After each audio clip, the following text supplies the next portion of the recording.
تو اسلام دشمن عناصر کی ہمیشہ سے کوشش یہ رہی ہے جادو کا سہارا لینا، اور انہوں نے ہمیشہ جادو کا سہارا لیا لوگوں کو کے دل جیتنے کے لیے۔ تو وہ جو نجران کا بادشاہ تھا زیدان کا، تو اس کے پاس بھی بڑے بڑے جادوگر تھے۔ جادو سے کبھی مت ڈرنا، ہمارے پاس جادو کے توڑ کے لیے اتنا زبردست علاج ہے۔ ایک تو آیت الکرسی شریف، سورۃ الفاتحہ اور سورۃ الفلق اور سورۃ الناس۔ مگر بس اتنی بات ہے، چائے کی لذت اسی زبان کو اچھی لگتی ہے جس زبان کو ٹائیفائڈ کا مرض نہ ہو، اور قرآن تیر کی طرح اثر انداز ہوتا ہے ان زبانوں سے جو زبانیں غیبت سے بچتی ہے، جو زبانیں چگلی سے بچتی ہے، جو زبان گالی سے بچتی ہے، جو زبان حرام کھانے سے بچتی ہے۔ آپ کو کوئی ضروری نہیں ہے کہ مولانا صاحب پڑھیں گے تو ہی قرآن اثر کرے گا، قاری صاحب پڑھیں گے تو ہی قرآن اثر کرے گا، سید صاحب پڑھیں گے تو ہی قرآن اثر کرے گا۔ نہیں، قرآن سب کی کتاب ہے۔ وَنُنَزِّلُ مِنَ الْقُرْآنِ مَا هُوَ شِفَاءٌ وَرَحْمَةٌ لِّلْمُؤْمِنِينَ، کہ قرآن مومنوں کے لیے شفا ہے، مومنوں کے لیے رحمت ہے۔ قرآن میں اللہ نے شفا رکھا ہے، رحمت نہیں ہے، بس کوئی مومن بن جائے۔ اور مومن کون ہے؟ دیکھو آگئی بات، کس کے لیے قرآن رحمت ہے؟ وَرَحْمَةٌ لِّلْمُؤْمِنِينَ، قرآن مومنوں کے لیے رحمت ہے۔ مومن کون ہے؟ اللہ کے رسول علیہ السلام فرماتے ہیں جس کی زبان سے اور جس کے ہاتھ سے دوسرے لوگ محفوظ رہے وہ ہے مسلم۔ جس کی زبان سے اور جس کے ہاتھ سے اور لوگ محفوظ رہے وہ کون ہے؟ اس سے بڑا مرتبہ ہے مومن۔ مومن کون ہے؟ جو اپنے ہاتھ اور زبان سے کسی کو تکلیف نہ پہنچائے وہ کون ہے؟ مسلم۔ اور مومن وہ ہے جو ستانے والوں کو بھی دعا دے، جو ظلم کرنے والوں کو بھی معاف کر دے، وہ ہے مومن۔ قرآن رحمت ہے ان کے لیے، اور وہ پڑھ دے تو شفا ہو جائے۔ ایک شخص کو کسی کو بچھو نے کاٹ لیا تھا، صحابہ کرام جا رہے تھے، کہا بچھو نے کاٹ لیا، انہوں نے سورہ فاتحہ پڑھ کے دم کر دیا، شفا ہو گئی۔ سورہ فاتحہ سے بڑی کوئی سورت ہے؟ سورۃ الشفا ہے، سورۃ الدعا ہے، سب مثانی ہے، ام الکتاب ہے، فاتحۃ الکتاب ہے، کتنے نام ہیں اس کے، سورہ فاتحہ۔ لیکن ہمارا حال تو یہ ہے کہ جو آسان ہے اس پہ ہماری توجہ ہی نہیں ہے۔ آقا فرماتے ہیں اگر اللہ امت محمدیہ کو ہلاک کرنا چاہتا تو نہ کبھی فاتحہ دیتا نہ کبھی ماہ رمضان دیتا۔ کیا؟ میں اپنے ذوق کے مطابق کہہ رہا ہوں، اگر ہلاک کرنا چاہتا تو اللہ اس قوم کو کبھی فاتحہ سے مراد سورت فاتحہ کبھی نہ دیتا۔ پتہ چلا جہاں فاتحہ ہوگی وہاں کبھی ہلاکت نہیں ہوگی۔ اور 1857 کے بعد والے پورے قرآن میں کسی سے نہیں چڑھتے، وہ فاتحہ سے ہی چڑھتے ہیں۔ الفاتحہ کہو تو تکلیف، فاتحہ پڑھو تو تکلیف، قبر پہ الفاتحہ تو تکلیف، اذان سے پہلے الفاتحہ تو تکلیف، نماز کے بعد الفاتحہ تو تکلیف۔ اور حضور فرما رہے کہ اگر اللہ اسے ہلاک کرنا چاہتا فاتحہ اس قوم کو نہ دیتا۔ تو فاتحہ کیا ہے؟ مفتاح الکتاب ہے یہ فاتحہ، سورۃ الفاتحہ۔ ہم بھی پڑھتے ہیں تو پھر یہ الفاتحہ سے جھگڑا کیوں کرتے ہو؟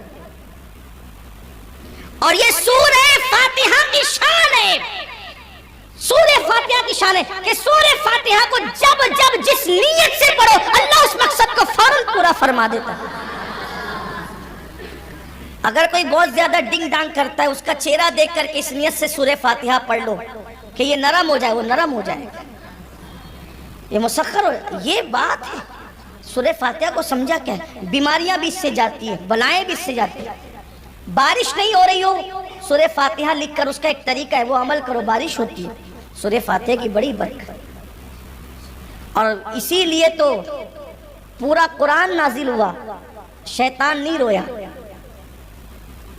پورا قرآن نازل ہوا، شیطان نہیں رویا، قل ہو اللہ ہی نہیں رویا، اقرا ہی نہیں رویا، بقرہ ہی نہیں رویا، سورہ طارق آئی نہیں رویا, سورہ یوسف آئی نہیں رویا وہ, لیکن جب فاتحہ آئی تو رویا. دو مقام پہ بہت رویا, زبردست رویا. کب رویا؟ جب سورہ فاتحہ نازل ہوئی تب رویا.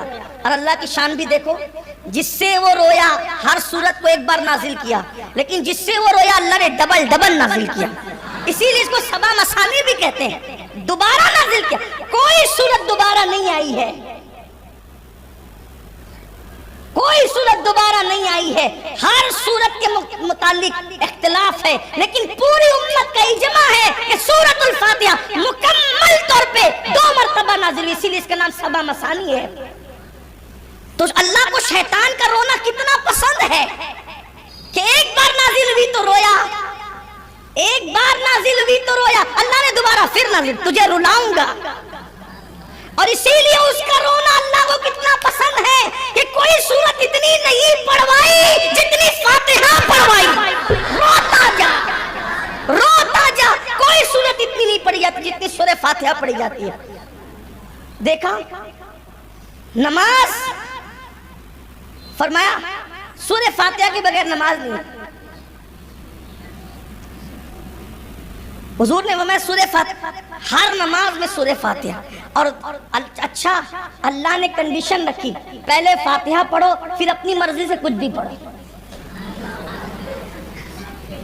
پہلے سورہ فاتحہ پڑھو پھر اپنی مرضی سے کچھ بھی پڑھو, ہر رکعت میں سورہ فاتحہ. اب میں کہتا ہوں اس پر کیا جادو ہوگا جو 5 وقت کی نماز پڑھنے کے لیے مسجد میں آئے, کم سے کم 40 مرتبہ سورہ فاتحہ روز پڑھے گا, ہر رکعت میں سورہ فاتحہ. اور سنیوں کی مسجد میں آئے تو اور بڑھ جائے گا, اس لیے کہ ہمارے ہر نماز میں الفاتحہ بھی ہے. اور ہم یہ سورہ, اچھا جب الفاتحہ ہم کہتے ہیں نا, وہ جو کہتے ہیں اللہ یہ دے دیا, اللہ یہ دے دیا, اللہ یہ دے دیا, 3 جملے کہتے ہیں, امام صاحب کہتے ہیں ان اللہ و ملائکتہ یصلون علی النبی. یار پورا مانگ بھی نہیں سکا, مولانا نے کہہ دیا بھئی آدھا گھنٹہ تو آپ کو نہیں دے سکتے تھے کہ اوروں کا بھی خیال ہے, تب کیا کریں, سب مانگ بھی لوں شارٹ ٹائم میں. تو الفاتحہ اسی لیے تو کہا کہ فاتحہ پڑھ, سورہ فاتحہ پڑھ, جس نیت سے پڑھے گا وہ سب کچھ تجھے مل جائے گا. بلکہ حدیث پاک میں آتا ہے جو فاتحہ پڑھے جس کے پاس ٹائم شارٹ ہو, وقت کم ہو, اور وہ سورہ فاتحہ اس نیت سے پڑھے, جو مانگے گا وہ بھی ملے گا, جو نہیں مانگے گا وہ بھی عطا کیا جائے گا. سورہ فاتحہ بہت رویا شیطان جب سورہ فاتحہ آئی تو. اور دوسری مرتبہ کب بہت رویا؟ جب حضور کی میلاد ہوئی تو پتا چلا اس کو چڑ ہے میلاد سے اور فاتحہ سے, اس کو چڑے میلاد سے اور فاتحہ سے. پھر سنیوں نے اس دن سے ٹھان لیا شیطان جی اگر آپ کو تکلیف ہے میلاد اور فاتحہ سے, ہم کچھ کریں نہ کریں فاتحہ بھی کرتے رہیں گے, میلاد بھی کرتے رہیں, حشر تک ڈالیں گے ہم پیدائش مولا کی دھوم, مثل فارس نجد کے قلعے گراتے جائیں گے, خاک ہو جائے عدو جل کر مگر ہم تو رضا, دم میں جب تک دم ہے ذکر ان کا سناتے جائیں. فاتحہ پڑھتے رہو, جادو سے بچتے رہو. اگر آپ کو ویڈیو اچھی لگی ہے تو اس چینل کو سبسکرائب ضرور کریں.